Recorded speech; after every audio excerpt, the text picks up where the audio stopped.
Imagine spending over $60,000 on a brand new SUV, driving it off the lot, feeling like you made the smartest decision of your life.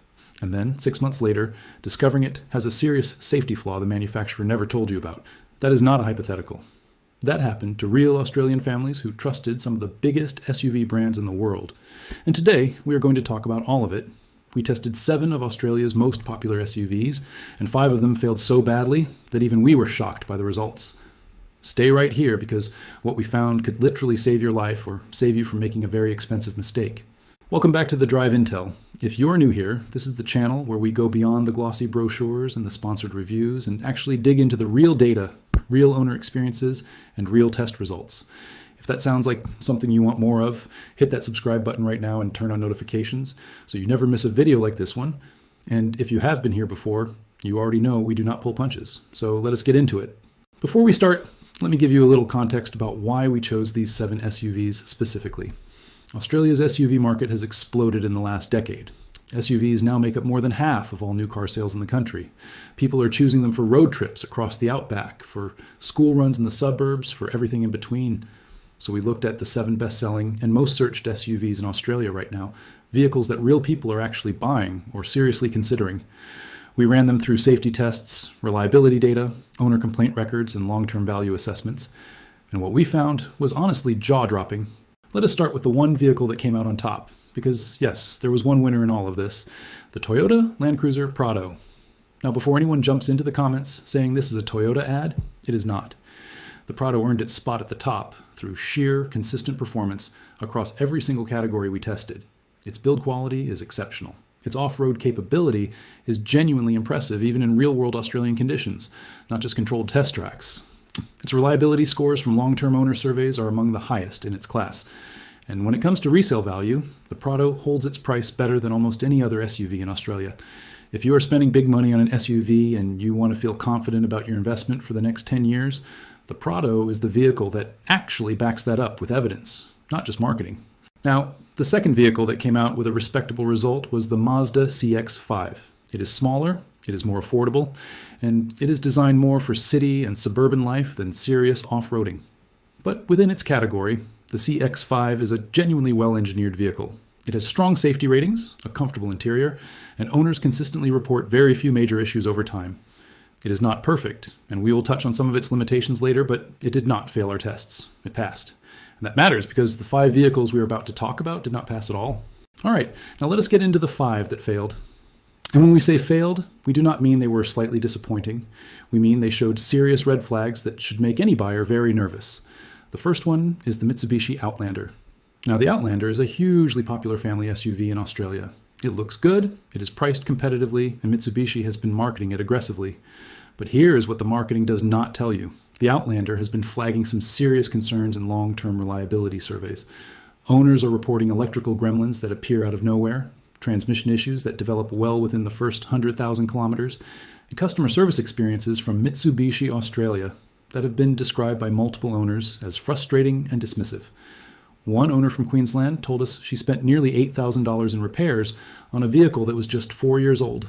That is not what you expect from a mainstream family SUV in that price bracket. The second vehicle that failed is going to surprise a lot of people, the Volkswagen Tiguan. Now, the Tiguan has this reputation for being a premium European SUV that is sophisticated and well built. And on paper, it looks the part. But in practice, the Tiguan has one of the more troubling reliability records in the Australian market right now. DSG transmission problems have been a recurring issue. Owners report costly repairs that show up outside the warranty period, almost like the vehicle was engineered to just barely hold together until the warranty runs out. Service costs at Volkswagen dealerships in Australia are significantly higher than the class average, which means owning a Tiguan long-term becomes an expensive commitment very quickly.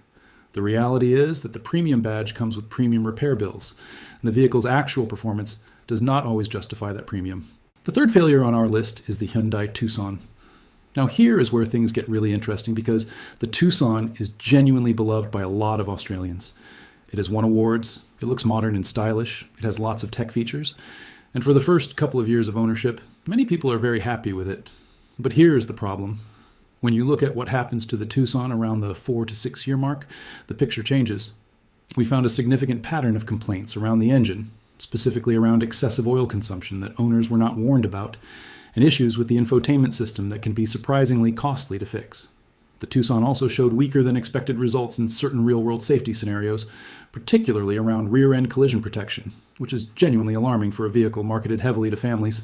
The fourth vehicle that failed our assessment is the Ford Everest. Now, some of you might be shocked by this one because the Ford Everest has been heavily promoted in Australia as a tough, capable, go-anywhere SUV, and it does have some genuine strengths.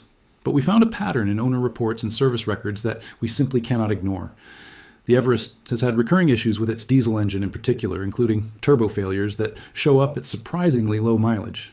There have been multiple technical service bulletins issued for various components, which essentially means Ford quietly acknowledges these problems exist without making a big public announcement about it. For a vehicle that is often used in remote areas of Australia where breaking down is not just an inconvenience, but potentially a serious safety risk, these reliability concerns are a major red flag. And the fifth failure is probably the most controversial pick on this entire list, the Kia Sportage. Yes, we know. The Sportage is extremely popular. It looks great. It has a fantastic warranty on paper. And many owners have had perfectly fine experiences. But here's the thing about that 7-year warranty that Kia loves to advertise. When you read the fine print, there are conditions attached to that warranty that a lot of buyers do not fully understand until they need to make a claim. We found multiple documented cases in Australia where warranty claims on the Sportage were denied over technicalities that most reasonable people would consider unfair. Additionally, the Sportage has shown some concerning patterns around its engine reliability in the longer term, particularly the turbocharged variants, and its resale value has been declining faster than most competitors in its segment. Now, at this point in the video, you might be wondering how we actually came to these conclusions. And that is a fair question because we are not just making this up or going off gut feeling. At the Drive Intel, we combined data from Australia's official road authority records, independent owner surveys, ANCAP safety assessment details, service interval cost comparisons across dealership networks, and pattern analysis of owner complaint forms and consumer advocacy reports. This is not one test on one day. This is a comprehensive picture built from thousands of real owner experiences over time. And here is something really important that we want you to think about. The way cars are marketed in Australia right now is genuinely misleading for a lot of buyers. You walk into a dealership and you are shown the best case scenario. You see the glossy showroom, the confident salesperson, the impressive sounding spec sheet. Nobody shows you the 6-year reliability curve. Nobody tells you what the average repair cost looks like in year 5. Nobody volunteers information about the technical service bulletins that have been quietly issued for known problems. That information gap is exactly why channels like the Drive Intel exist, because you deserve to make this decision with complete information, not just the information the manufacturer wants you to have. Now let us talk about what you should actually look for if you are in the market for an SUV in Australia right now. First, always look at long-term owner reviews, not just reviews from the first 6 months of ownership. A car can feel amazing when it is brand new. What matters is how it feels and performs at 80,000 kilometers. Second, research the service cost before you buy, not after. Ask the dealership for a schedule of service costs over 5 years. If they hesitate or give vague answers, that tells you something important. Third, look into the resale value trajectory for the specific model you are considering. Some SUVs depreciate much faster than others, and that depreciation is essentially money leaving your pocket. Fourth, check whether there have been any technical service bulletins or recalls issued for that model. This information is publicly available, and it can reveal known problems that the manufacturer has quietly acknowledged. If you're currently driving one of the 5 vehicles that showed up on our failed list, please do not panic. We are not saying these vehicles are dangerous to drive tomorrow morning. What we are saying is that you should be proactive about your maintenance, stay on top of any recall notifications, and make sure your service records are complete and documented, especially if you plan to sell or trade in your vehicle in the next few years. Knowledge is power, and now you have more of it. We also want to hear from you. Have you owned any of the vehicles we talked about today? Have you had a great experience with one that surprised you, or a bad experience that matched exactly what we described?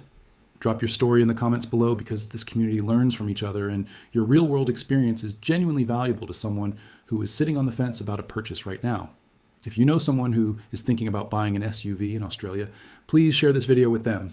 It takes 2 seconds, and it could genuinely help them make a much better decision. That is exactly why we make these videos at the Drive Intel.